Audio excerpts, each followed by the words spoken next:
Hello, so I'm going to talk about the Mythic Plus build I'm using right now in 9.1.5. Looking at the tier sets as well from next patch. This might also be the build that you run next patch as well, so it might be worth checking it out, seeing how you like it. So yeah, at the moment this is performing, I think, the best in Mythic Plus. There are certain dungeons, certain affixes that you probably want to run Event Theater, like Theatre of Pain, for example, but overall this is the build I'm currently using. So we'll just jump straight into the talents, then we'll go through everything else. So, Foulblade, Demon Blades, Glaive Tempest, probably going to get some stick for this one, but I've tried everything else out. About Chaos is obviously amazing, but in this build, and only this build, Glaive Tempest is better in Mythic Plus, and I'll explain why when we get into the rotation and everything like that.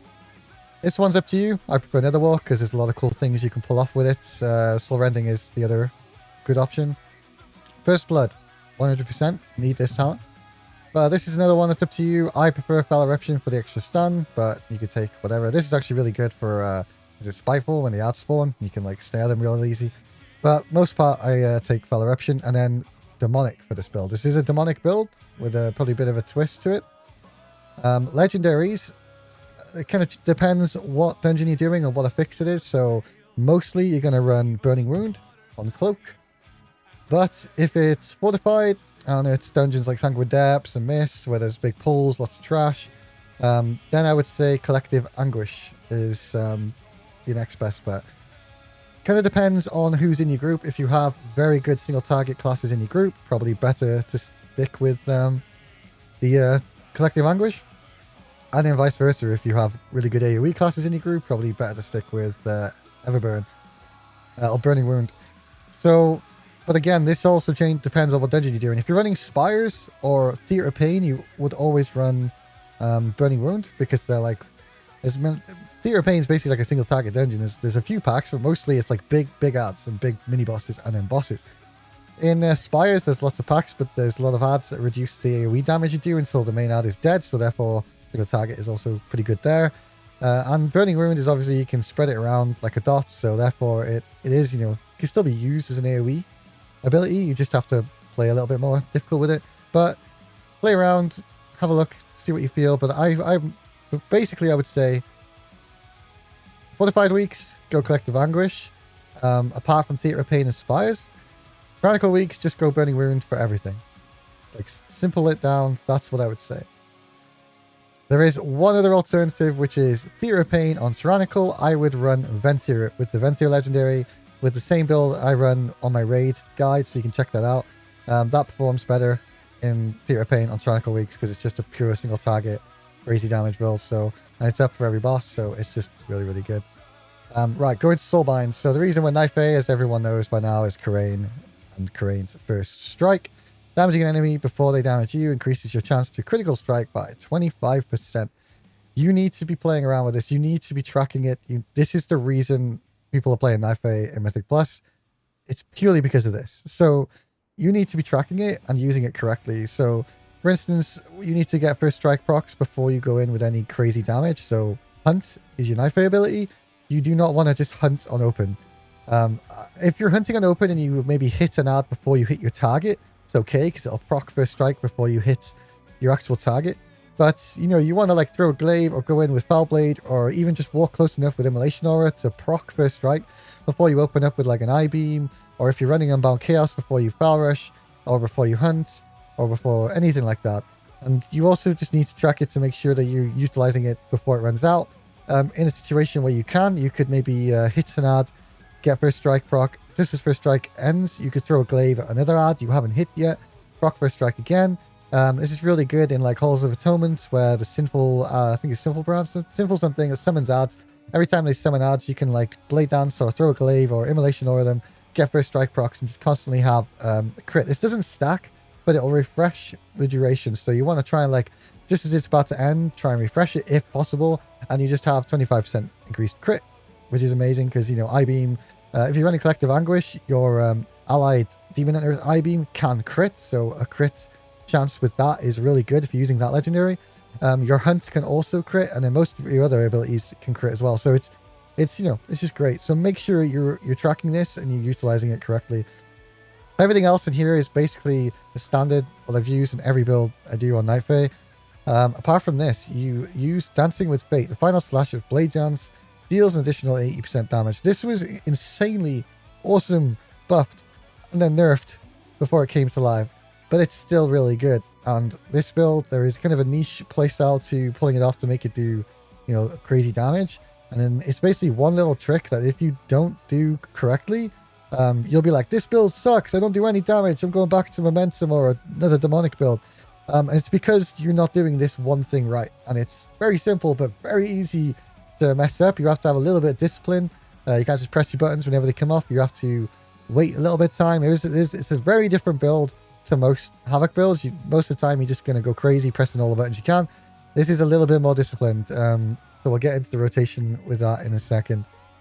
All right, so before I get into the opener with this, I just want to explain like how this build works so the opener makes more sense. Basically, you want to be pressing Blade Dance as much as you can, but more importantly, you want to be pressing Blade Dance when it's Death Sweep, which is basically when you're in meta form. And the way to maximize this build is that you can Death Sweep after you I-beam, because when you I-beam, you instantly get meta. And then if you make sure you have enough Fury, you can Death Sweep one more time just before your I-beam meta runs out. So you get 2 Death Sweeps in your meta form, and that's how you play this build.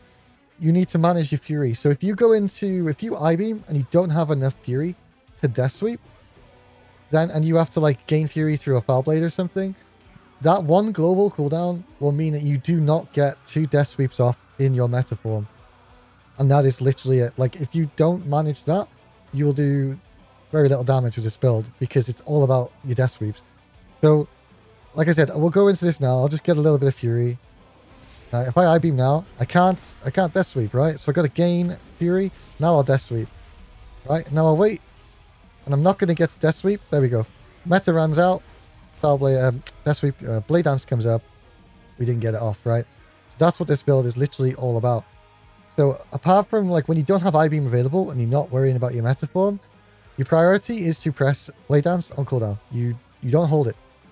Over absolutely everything else, you Blade Dance. Single target, Blade Dance. It is probably your biggest single target damage prior as well, so make sure you're doing that. So like I said, so let's do this properly now. Let's go in. We've got more than enough Fury. We'll I-beam. We'll Blade Dance.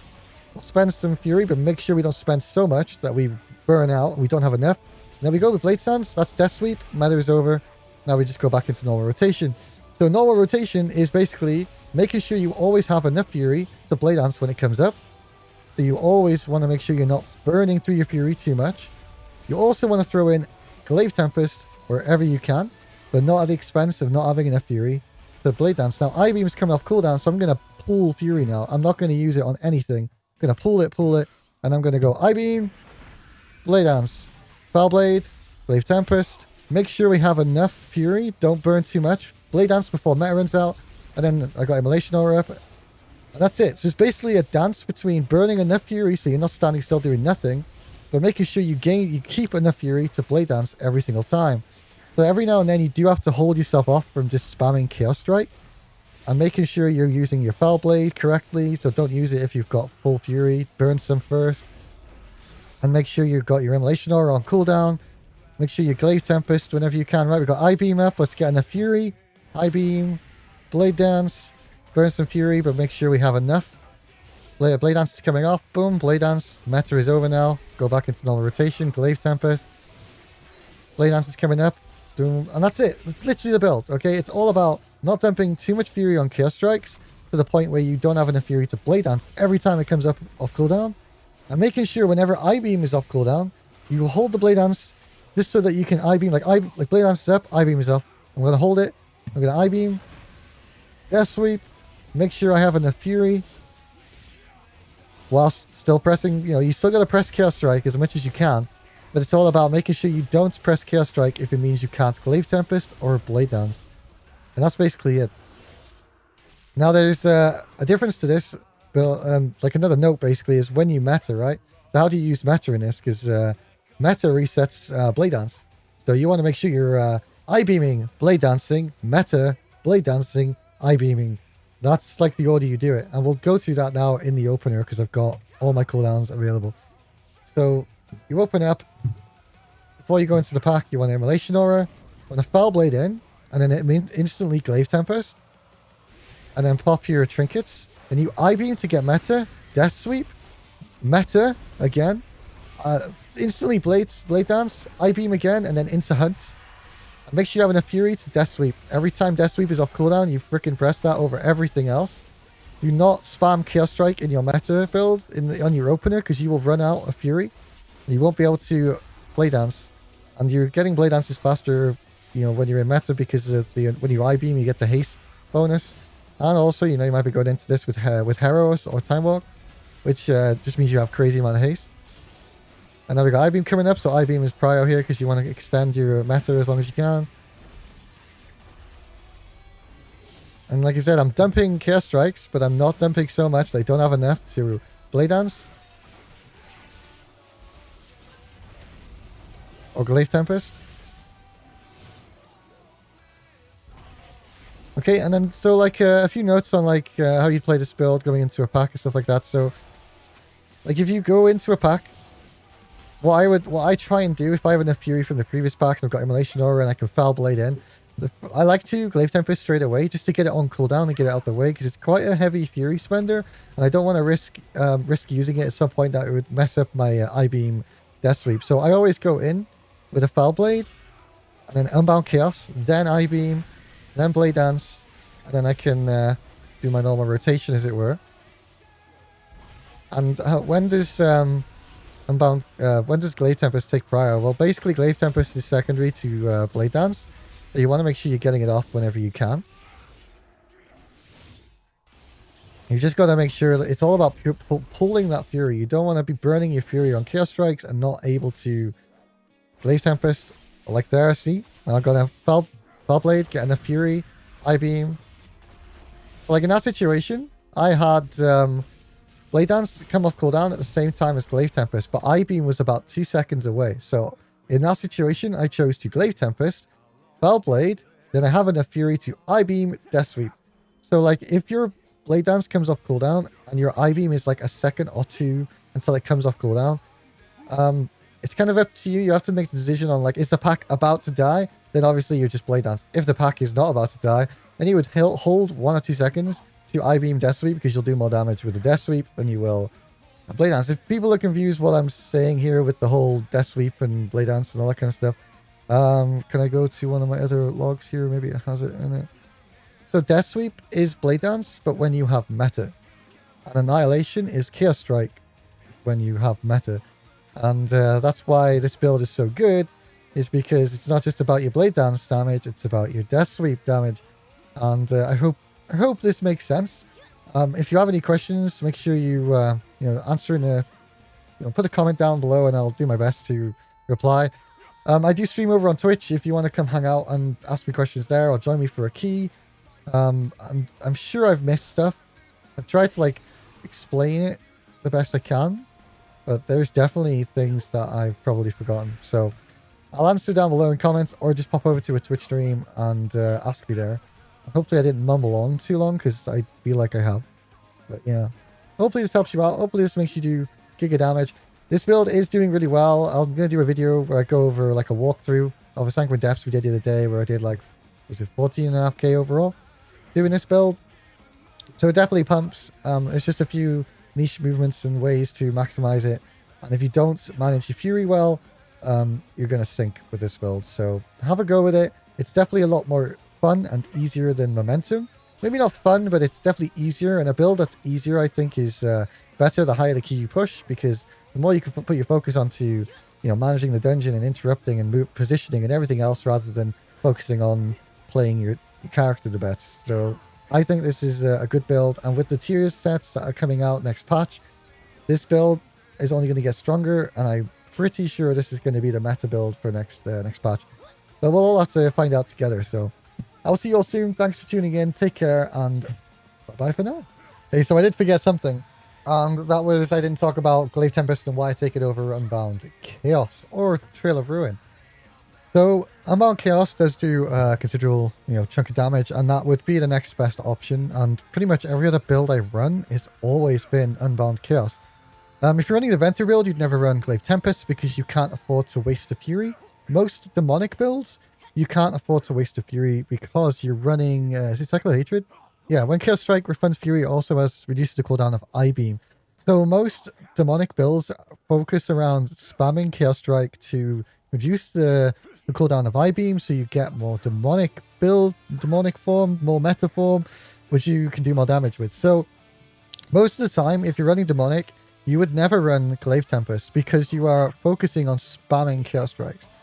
But as I've just explained, this build, you don't spam Chaos Strikes. You do Chaos Strike as much as you can, but you focus on blade dancing and managing your Fury better. Because of this reason, I feel like this is a good build to actually run Glaive Tempest because you're not spamming Chaos Strikes. There's no reason to, and I feel like it's easier to manage your Fury if instead of spamming Chaos Strikes, every now and then you throw in a Glaive Tempest. The other reason is because Blade Dance, you know, is off quite quick. I feel like foul rushing, it's very rare that you do it with this build. And if you foul rush away and then Blade Dance, you risk missing out, you know, the Blade Dance damage and stuff like that. The other reason is because of a lot of testing I've been doing. And every time I've run Glaive Tempest, it's beaten Unbound Chaos with this build in just overall damage at the end of the dungeon.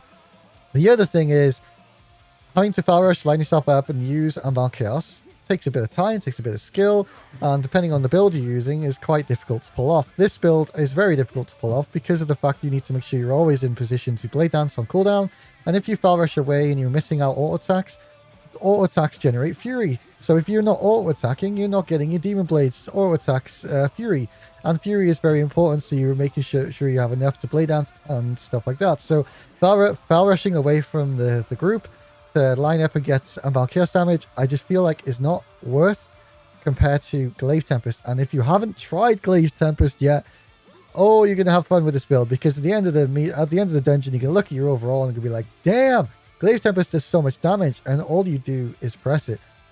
If you haven't used it before, there is one thing, because you might not know how it works. Initially, you might think, oh, it just means I press it, and wherever I go, I have like swirly blades that follow me around and do damage. It's not how it works. Wherever you are when you use Glaive Tempest will leave a whirlwind of energy causing damage in that area for 3 seconds. But it's where you leave it. So there are some cool tricks you can pull off with this. If you're in a pack and for some reason you have to leave, maybe it's Quaking is about to come in, maybe one of the Tormentors is about to drag you in and do all that AoE smash. Before you have to leave for any reason, you can do, let me do it on this guy. You can do a Glaive Tempest and Vengeful Retreat. So what I do is Vengeful Retreat and Glaive Tempest. It leaves the Glaive Tempest where you were. So if you ever have to leave for any reason, like I said, to avoid a frontal, to avoid Quaking or anything like that, you can Glaive Tempest, you can Vengeful Retreat, then Glaive Tempest, so you're already on your way out, and it leaves the Glaive Tempest where you were. A cool little trick. And the other thing is, if for any reason you can't stay here, you can Glaive Tempest and just get away, and you're still doing some damage, and you can throw a Glaive while you're away. You know, you always want to be doing damage, so if you're not in range, I know throw Glaive does very little, but you throw it anyway. It's better damage than no damage. So if you're not in range, you throw a Glaive. You make sure you put your Glaive Tempest down before you go. And if you pull a big pack, Glaive Tempest is uncapped and does pretty nice damage. So sorry I missed out that little note about Glaive Tempest. I hope that helps you out. And bye.